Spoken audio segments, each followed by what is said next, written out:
কিন্তু আইন শৃঙ্খলা পরিস্থিতি যা দাঁড়িয়েছে সেটাতে আমি আপনার খুব সন্তুষ্ট হতে পারছি না।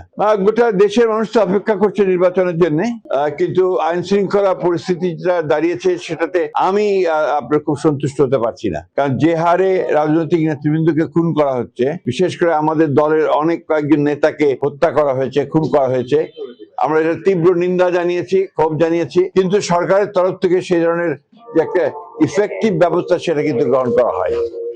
আমরা আশা করব যে সরকার এই ব্যাপারে আরো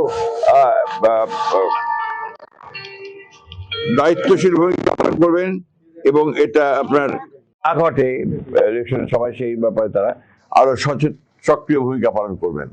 আর একটা বিষয় যেটা আমি খুব জোর দিয়ে বলতে চাই, যে বিশ্ববিদ্যালয়ের নির্বাচন এটা আপনার জাতীয় নির্বাচনে কখনোই কোনোদিনই আপনার কোনো প্রভাব ফেলেনি।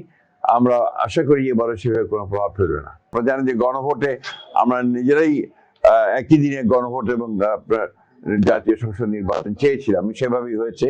এবং এই সংসদের আপনার যে সংস্কারগুলো নিয়ে গণভোট হচ্ছে, সেই সংস্কারগুলো তো আমারই আপনার বহু আগে আপনার 2016 সালে এবং 2023 সালে 31 দফার মাধ্যমে আমরা সেটা জাতির সামনে প্রস্তাব তুলে ধরেছে। সুতরাং সংস্কার তো আমাদের মজ্জাগত, সংস্কারকে চলমান প্রক্রিয়া, সেখানে সংস্কার থাকবে, সেখানে না বলার তো কোনো কারণ আছে বলে আমার কাছে মনে হয় না। বহু অসংখ্য ভিডিও বেরোচ্ছে, সেটা থাকতে পারে। হ্যাঁ, তবে যেহেতু কয়েকজনের উপরে আপনার আক্রমণ হয়েছে, সেই কারণে হয়তো আমাদের বা অন্যান্য রাজনৈতিক দলেরও কিছু নেতা সেটা একটা সিকিউরিটির জন্য তারা নিতে পারেন।